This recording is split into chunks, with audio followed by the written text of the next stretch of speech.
जय हिंद दोस्तों, आप सबका स्वागत है एक बार फिर से आपके अपने चैनल ब्रेन ट्रेनर पर। जैसा कि हमने अपने इंट्रोडक्टरी वीडियो में आपको बताया था कि हम जीएस के मेन टॉपिक्स को कवर करेंगे। तो जीएस का एक बहुत ही महत्वपूर्ण टॉपिक 1857 की क्रांति, उसको लेकर आज मैं आपका दोस्त, आपका मेंटर कुलदीप शर्मा आपके इस चैनल पर उपस्थित हुआ हूं। तो आइए जानते हैं ये 1857 की क्रांति क्यों हुई थी, क्या इसकी पृष्ठभूमि थी, क्या इसके कारण थे और क्या फिर इन कारणों के बाद सफलताएं मिली। तो सबसे पहले जानने की कोशिश करते हैं कुछ मेन पॉइंट्स इसके कि उस वक्त कुछ जो ब्रिटिश हुकूमत के कुछ जो लीडर थे वो कौन थे, उनके विषय में जानते हैं। हमारे यहाँ मुगल बादशाह कौन था, उनके विषय में जानते हैं। हमारे यहाँ गवर्नर जनरल कौन था, उनके विषय में जानते हैं। और इसके अतिरिक्त इसकी जो पृष्ठभूमि थी उसको भी जानने का प्रयास करते हैं। तो आइए जानते हैं 1857 की क्रांति। जिस समय 1857 की क्रांति हुई उस समय ब्रिटेन के जो पीएम हुआ करते थे उनका नाम था पामस्टन, जो ब्रिटेन के पीएम थे। जिस वक्त ये क्रांति हुई उस समय गवर्नर जनरल जो भारत में थे उस समय उनका नाम था Canning, Lord Canning. Mughal emperor उस समय हमारे यहां पर बिल्कुल अंतिम पड़ाव चल रहा था मुगल साम्राज्य का। तो मुगल एम्परर जो थे, अंतिम मुगल बादशाह बहादुर शाह जफर थे। कहीं कहीं किताबों में इसको बहादुर शाह द्वितीय भी कहा गया है। इस क्रांति का जो प्रतीक था, सिंबल ऑफ द रिवोल्ट, क्रांति का जो प्रतीक था वो प्रतीक कमल और रोटी था। कमल और रोटी जहां कहीं भी लेकर लोग निकलते थे तो समझ जाते थे कि ये 1857 की क्रांति से जुड़े हुए क्रांतिकारी हैं। आइए जानने की कोशिश करते हैं कि ये क्रांति की शुरुआत कहां से होती है, कैसे, इसके तात्कालिक कारण क्या थे उस समय। तो तात्कालिक कारण जानने का प्रयास करते हैं कि क्या थे। दिसंबर 1856 में ब्रिटेन की जो हुकूमत थी उस हुकूमत ने ब्रिटेन की जो आर्मी है, उस ब्रिटेन की आर्मी के पास एक बंदूक हुआ करती थी। उस बंदूक में एक गन पाउडर पड़ता था और उसमें अलग से एक डॉट लगी हुई होती थी। जो डॉट और गन पाउडर दो अलग अलग बैग्स में सोल्जर्स के शोल्डर पर हुआ करती थी। सोल्जर्स के शोल्डर पर हुआ करती थी। जो बैग हुआ करते थे, आप समझने का प्रयास कीजिए, इस तरीके के बैग हुआ करते थे। एक बैग में गन पाउडर होता था, एक बैग में गन पाउडर, और दूसरा जो बैग हुआ करता था, आप समझने का प्रयास करें, दूसरा जो बैग हुआ करता था उसमें प्लास्टिक की कुछ डॉट्स हुआ करते थे, प्लास्टिक डॉट्स। ये दोनों ही बैग्स 20 kg का वेट हुआ करता था दोनों बैग्स में। दोनों ही बैग्स में 20 kg का वेट होता था, जो शोल्डर पर एक सैनिक को दोनों कंधों पर लादकर हमेशा चलना पड़ता था। तो ब्रिटेन हुकूमत ने for the welfare of the soldier यह प्रयास किया कि ये जो बैग्स हैं, इन बैग्स को शोल्डर से हटा दिया जाए सैनिकों के।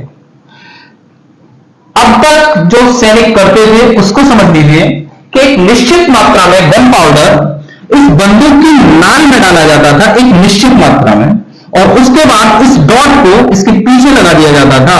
तब उसके बाद क्या होता था, फायर होता था।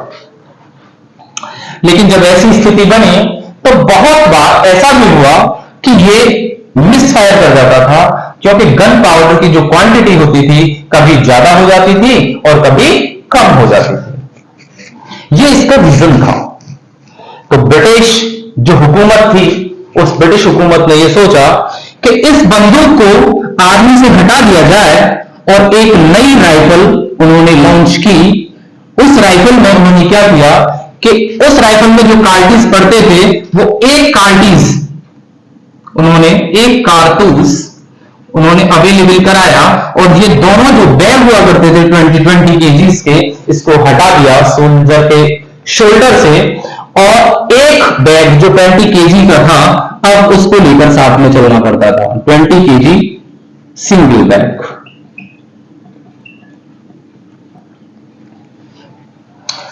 सारा मुद्दा यहां से शुरू होता है। ये जो बैग होता था, ये बैग ब्रिटिश हुकूमत ने इस बैग में कारतूस डलवा दिए थे, और वो जो कारतूस होते थे उस कारतूस में एक अफवाह उस समय फैली कि वो अफवाह गाय और सूअर की चर्बी से बनी हुई डॉट उन कारतूस में लगी हुई है, जिस डॉट को सैनिकों को अपने दांतों से खोलना होता था। हमारे कुछ जो सैनिक थे उन सैनिकों ने उस डॉट को दांत से खोलने के लिए मना कर दिया, और इसका सबसे बड़ा और सबसे पहला उदाहरण ये मिलता है दमदम में पहला क्या हुआ था, पहली बार इसका विरोध किया गया सबसे पहले सैनिकों के द्वारा, और दमदम जो जगह पड़ती है वो कहां पड़ती है, वो पड़ती है कोलकाता में। This place is situated in Calcutta. Calcutta, you know, Calcutta is the capital of West Bengal. सबसे पहले वहां पर हुआ, इसके बाद, और ये हुआ था इन मंथ ऑफ जैन 1857 में। फिर इसके बाद फेब में बहरामपुर जगह पड़ती है Orissa is the coastal state, and Feb के बाद 29 मार्च को 1857 में एक और विरोध देखने के लिए मिला, वो था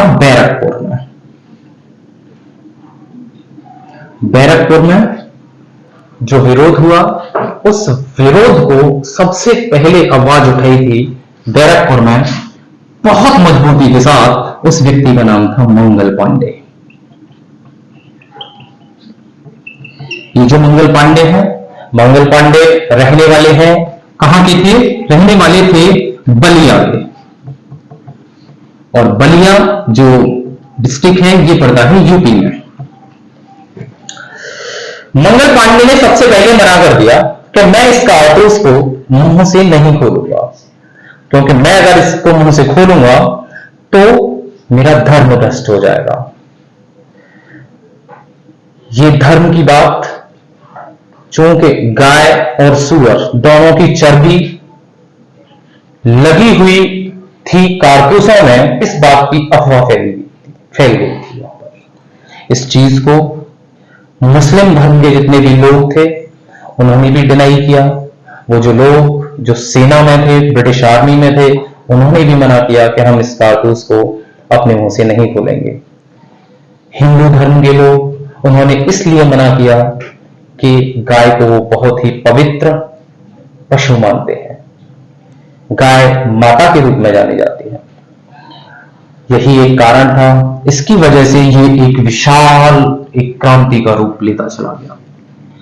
मंगल पांडे जिन्होंने मना किया, इनके जो उच्चस्थ अधिकारी थे उनका नाम था जनरल बाग, और दूसरे जो अधिकारी थे उनका नाम था जनरल सर्जेंट। इन दोनों ने मंगल पांडे पर बहुत दबाव बनाया उस कारतूस को चलाने के लिए, लेकिन मंगल पांडे ने मना कर दिया कि मैं हरगिज भी इस कारतूस को नहीं खोलूंगा।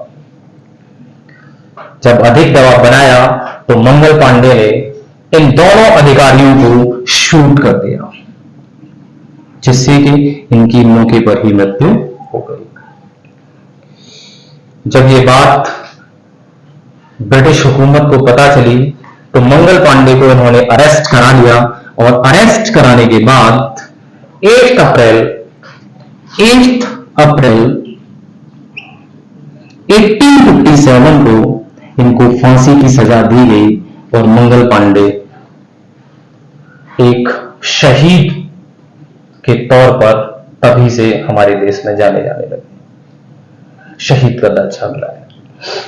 इसके उपरांत ये 8 अप्रैल 1857 के बाद कुछ समय के लिए इस क्रांति ने एक ठहराव देखा गया। इस क्रांति में बहुत ढीली पड़ गई क्रांति, लेकिन इसके बाद लोगों के अंदर, सैनिकों के अंदर जो एक ज्वाला भड़क रही थी, उस ज्वाला ने एक बार फिर से एक बड़ा रूप लिया और 10 मई 1857 को मेरठ में 10 मई 1857 को चित्रमई के सैनिक, जिन लोगों ने मना कर दिया था इस कारतूस को मुंह से खोलने के लिए, वो सभी सैनिक ब्रिटिश हुकूमत ने कैद कर रखे थे मेरठ की जेल में। वो 90 सैनिक थे जिनको कैद कर रखा था। इन 90 सैनिकों को उस दिन 10 मई 1857 को एक विद्रोह के बाद तुरंत वहां से फ्री कराया और फ्री कराने के बाद इन्होंने एक जबरदस्त विद्रोह किया। सभी सैनिकों ने मेरठ में विद्रोह किया। 11 मई को 11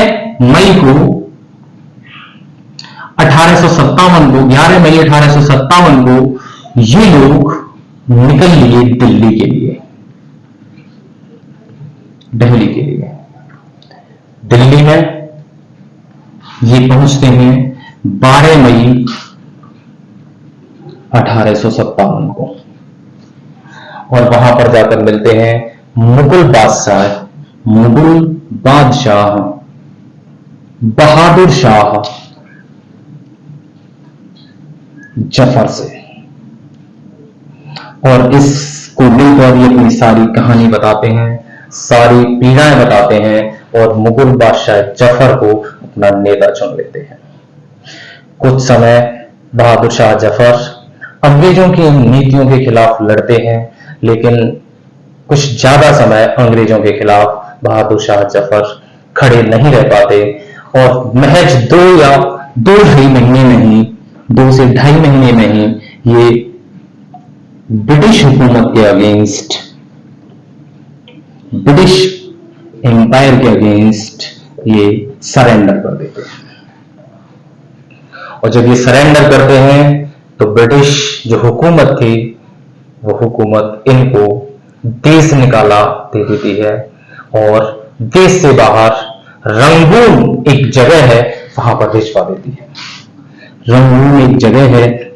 देती है। आप जानते होंगे रंगून बर्मा एक देश है, उसकी राजधानी है और बर्मा का आज का नाम म्यांमार है।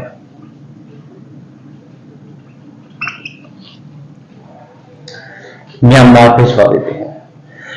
बहादुर शाह जफर, इनकी मृत्यु रंगून में ही होती है और कहा जाता है कि इनकी कब्र पर रंगून में यह लिखा हुआ है कि बहादुर शाह जफर एक इतना अभागा व्यक्ति और इतना अभागा बादशाह था जिसे अपनी देश की जमीन कब्र के लिए भी नसीब नहीं हुई। यह बात बहादुर शाह जफर की कब्र पर लिखी हुई। आज की ये 1857 की क्रांति थी। आज की 1857 की क्रांति में सिर्फ इतना ही। आगे की क्रांति की जो क्लास होगी वो आपको बता दिया जाएगा, आपको सूचित कर दिया जाएगा। अभी तक के लिए थैंक यू और बाय बाय।